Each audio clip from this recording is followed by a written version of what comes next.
बिस्मिल्लाहिर्रहमानिर्रहीम अस्सलामु अलैकुम वरहमतुल्लाहि वबरकातुहू।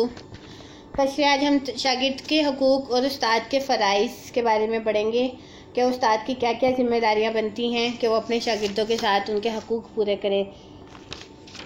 सबसे पहले है शफ़क़त। शागिर्द का ये हक़ है कि उस्ताद किसी फ़र्क़ और इम्तियाज़ के बगैर इसके साथ शफ़क़त करे, क्योंकि इसी तरीके से तालिब इल्म का दिल जीता जा सकता है, इसकी इस्लाह का अमल शुरू किया जा सकता है। इरशाद नबी सल्लल्लाहु अलैहि वसल्लम है, मन लम यरहम सगीरना फलैसा मिन्ना, जो हमारे छोटों पर शफ़क़त नहीं करता वो हम में से नहीं। शफ़क़त से मरहूमी तलबा को नफ्सियाती मरीज़ बना देती है और ये कमी कभी पूरी नहीं हो सकती। जदीद और हकीमाना अंदाज़ तलीम। उस्ताद का ये फ़र्ज़ है कि वो बच्चों को तालीम देते वक्त हिकमत और दानाई और जदीद अंदाज़ इख्तियार करें। हर तालिब इल्म की फ़ितरी सलाहियतों के पेश नज़र इसको तालीम दे ताकि वह तालीम से मुतनफ़िर ना हो। इरशाद रब्बानी है, उदू इला सबीली रब्बिका बिल हिकमति वल मौइज़तिल हसना, उम्दा नसीहत के साथ दावत दो। हिकमत से इरशाद इल्म बहुत तेज़ हो जाती है। अमली नमूना। उस्ताद का फ़र्ज़ ये है कि वो तलबा के सामने अपने किरदार का अमली नमूना पेश करे। इसके बगैर तलबा पर उस्तादिज़ा की तरबियत के असरात मुरतब नहीं होते। उस्ताद का बाअमल होना तलबा के अंदर खुद ब खुद किरदार की क़ुव्वत पैदा कर देता है और इसकी बदअमली तलबा को तबाह कर देती है। इरशाद रब्बानी है, लिमा तक़ूलूना मा ला तफ़अलून, वो बात क्यों कहते हो जिस पर खुद अमल नहीं करते। उस्ताद के अमल से ही तलबा मुतासिर होते हैं, जो उनकी तश्कील किरदार में अहम हैसियत रखता है। नफ्सियात से वाक़फ़ियत। अच्छे उस्ताद का फ़र्ज़ ये है कि वह हर तालिब इल्म की नफ्सियात से अच्छी तरह वाकिफ़ हो, इससे इसकी नफ्सियात के मुताबिक बर्ताव करे ताकि इसका तालीमी सफ़र कामयाबी के साथ जारी रहे, क्योंकि हर बंदे की सोच दूसरे से जो है वो मुख्तलिफ होती है, इसलिए हर एक को एक लाठी से नहीं हाँका जा सकता। हक़ के सवालात। तालिब इल्म का ये हक़ है कि इसको सवालात की इजाज़त होनी चाहिए। दौराने तालीम तालिब इल्म के जहन में ऐसे सवालात पैदा होते रहते हैं जिनके जवाबात के बगैर वो मुतमईन नहीं हो सकता। उस्ताद का काम है कि वो तालिब इल्म के सवाल का अपनी इस्तिताअत के मुताबिक सही जवाब दे, इसलिए कि सवाल का सही अंदाज में करना आधा इल्म हासिल करने के बराबर है।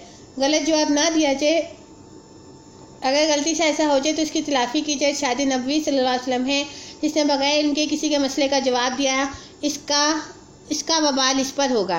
एक और हदीस में है, जिससे इल्म की वो बात दरियाफ्त की जाए जिससे वो जानता है, वो उसे छुपाए तो उसे क़यामत के दिन आग की लगाम पहनाई जाएगी।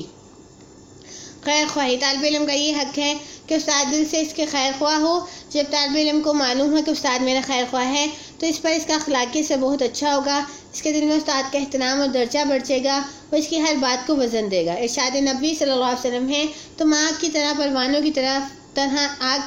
परवानों की तरह लिपक रहे हो और मैं तुम्हें कमर से पकड़कर आग से दूर कर रहा हूँ। सलाहियतों से आगही। उस्ताद का ये फ़र्ज़ है तालिब इल्म की सलाहियतों से वाकिफ़ हो। जब तालिब इल्म की सलाहियतों का अंदाज़ा हो जाए तो तालीम में इसको मद्देनज़र रखा जाएगा। इरशाद नबी सल्लल्लाहु अलैहि वसल्लम है, लोगों से इनके अकल के मुताबिक बात करो। अकल का लिहाज किए बगैर बच्चों की सही तरबियत और सलाहियत सही पॉलिश नहीं हो सकती, जिससे बहुत नुकसान होता है। सीरत और किरदार की तामीर। उस्ताद का ये फ़र्ज़ है कि वो तलबा की तालीम के साथ इनकी तरबियत भी करे ताकि वो बेहतरीन सीरत और किरदार के हामिल होकर माशरे का मुफीद हिस्सा बन सके। महज मालूमात फराहम कर देना और इनकी अखलाकी तरबियत ना करना इस बात की अलामत है कि आपने बस एक नाअहल ड्राइवर के सुपुर्द कर दी है, जिससे वो किसी वक्त भी हादसा कर सकता है। अलावा ये सीरत और किरदार के बगैर यही तालिब इल्म जब किसी मुकाम पर पहुँचते हैं तो महज़िब, लुटेरे और रिश्वतखोर बनकर मुल्क व मिल्लत की तबाही का बाइस बनते हैं। सज़ाओं में एतदाल। तालिब इल्म अगर काम में कोताही करता है तो इसको सज़ा देना लाजमी होता है, लेकिन ये सज़ा ऐसी नहीं होनी चाहिए कि वह तालीम से मुतनफ़िर हो जाए और हमेशा के लिए इस मैदान को खैराबाद कर दे। सज़ाओं में बेतदाली तालिब इल्म को तबाह कर देती है, इसलिए इरशाद बारी ताला है, आसानी पैदा करो और तंगी पैदा ना करो। सज़ा का इस्तेमाल कम अज़ कम होना चाहिए, इसका ज़्यादा इस्तेमाल बच्चों को इल्म से मुतनफ़िर कर सकता है। मुसावी सलूक। तलबा का ये हक़ है कि इनके साथ मुसावी सलूक किया जाए। सलाहियत, अमानत, बरादरी, मसलक, ज़ुबान और इलाक़े की बुनियाद पर किसी तालिब इल्म के साथ इम्तियाज़ी रवैया अख्तियार ना किया जाए, क्योंकि दूसरे तलबा पर नफ्सियाती तौर पर इसके बुरे असरात मुरतब होते हैं, वह एहसास कमतरी में मुब्तला हो जाते हैं। इसके अलावा उस्ताद से नफ़रत करना शुरू कर देते हैं। नबी करीम सल्लल्लाहु अलैहि वसल्लम का रवैया सब सहाबा के साथ बराबर था। हर सहाबी ये महसूस करता था कि नबी करीम सल्लल्लाहु अलैहि वसल्लम इसके साथ ज़्यादा मोहब्बत करते हैं। शौक़ इल्म पैदा करना, उस्ताद का काम यह है कि वो तालिब इल्म में इल्म का शौक़ पैदा करे, क्योंकि जब तक इल्म की सच्ची तलब पैदा नहीं होगी इस वक्त तक वो आलिम नहीं बन सकता और ना ही किसी फ़न का माहिर हो सकता है। सारे काम शौक़ व ज़ौक़ की बदौलत ही तकमील पाते हैं। इसलिए आज तलबा में शौक़ इल्म पैदा करने की ज़रूरत है ताकि लोग ज़्यादा से ज़्यादा इल्म हासिल करें। जदीद टेक्नोलॉजी का इस्तेमाल, तालिब इल्म का यह हक़ है तालीम के सिलसिले में जदीद आलात और वसाइल का इस्तेमाल किया जाए। मसलन तालीम के लिए computer, internet, telephone, television, VCR, dish, film और ड्रामे का इस्तेमाल किया जाए। इसके अलावा असली तकाज़ों के मुताबिक किताबें और मालूमात फराहम की जाए ताकि मुसलमान दुनिया में बुलंद मुकाम हासिल करें, उनका ज़वाल रुक जाए।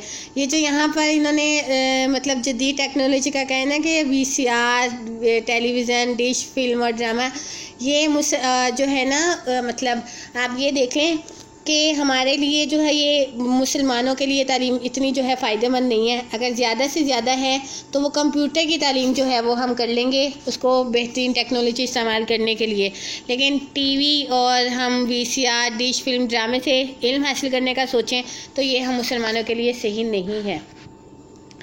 आगे है उस्ताद के हकूक़, शागिर्द के फ़राइज़। इनके शागिर्द की क्या ज़िम्मेदारियाँ हैं कि वो उस्ताद की जो है वो एहतराम करें, उनके जो है वो ख्याल रखें। सबसे पहले एहतराम है, उस्ताद का ये हक़ है कि उसका एहतराम किया जाए, क्योंकि इस्लामी तालीम का बुनियादी नुक्ता यही है कि उस्ताद रूहानी बाब होता है। इसकी तहक़ीर यानी कि इसको ज़लील करना किसी सूरत जायज़ करार नहीं दिया गया। नबी करीम सल्लल्लाहु अलैहि वसल्लम ने फरमाया, जो बड़ों की इज़्ज़त नहीं करता वो हम में से नहीं। सहाबा किराम आपकी मजलिस में इस तरह खामोशी के साथ बैठते थे गोया इनके सरों पर परिंदे बैठे हैं। एहतराम इल्म का पहला जीना है, इससे इंसान ऊपर चढ़ता है। और मशहूर है कौल, बादब बानसीब, बेअदब बेनसीब। आगे अतात, उस्ताद का यह है कि इसकी अतात की जाए। तालीम में अतात के बगैर काम आगे नहीं बढ़ सकता। इस सिलसिले में हज़रत अली का मशहूर कौल है, जिससे मैंने एक भी हर्फ सीखा मैं उसका ग़ुलाम हूँ। अतात ही हसूल इल्म में अहम किरदार अदा कर सकती है, इसके बगैर हसूल इल्म बहुत मुश्किल है। खिदमत, उस्ताद का मुकाम और हक़ सबसे बुलंद है, इसलिए इसकी इताअत से आगे बढ़कर खिदमत ज़रूरी है। हाथ, ज़ुबान, माल और रसूख से उस्ताद की खिदमत ज़रूरी है, जिसकी वजह से उस्ताद के दिल में शागिर्द के लिए मोहब्बत के जज्बात पैदा हो जाते हैं और तालीम का सिलसिला बेहतर होता जाता है। हारून रशीद के 2 बेटे उस्ताद के जूते उठाने में मुकाबला करते थे, तो खुद भी वो उस्ताद हाथ धुलवाने को फ़ख्र समझते थे। हुस्ने ज़न, उस्ताद का ये हक़ है कि तालिब इल्म से अच्छी तवक्कुआत वाबस्ता रखी, क्योंकि बदज़नी की सूरत में उस्ताद से नफ़रत हो जाती है, जो तालीम के अमल में बहुत नुकसानदेह साबित होती है। इरशाद रब्बानी है, इज्तनिबू कसीरा मिनज़्ज़न्नी इन्ना बाज़-ज़न्नी इस्म, बदज़नी से इज्तनाब करो क्योंकि बाज़ गुमान गुनाह होते हैं। इसलिए तलबा पर उस्ताद का ये हक़ है कि इसकी कमज़ोरियों से दरगुज़र किया जाए ताकि इत्मीनान क़ल्ब से इल्म हासिल किया जा सके। तवज्जो देना, उस्ताद का ये हक़ है कि शागिर्द इसकी बात तवज्जो से सुने, क्योंकि जब तक शागिर्द तवज्जो नहीं करता इस वक्त तक जो है वो हसूल तालीम नहीं हो सकता। हज़रत अब्दुल्लाह बिन मुबारक रहमतुल्लाह अलैह का कौल है, इल्म नियत से शुरू होता है, इसके बाद तवज्जो से सुनना है, फिर इसका फ़हम है यानी कि समझ है, फिर उसे हिफ्ज़ करना है, फिर उस पर अमल करना है और उसकी इशाअत करना है।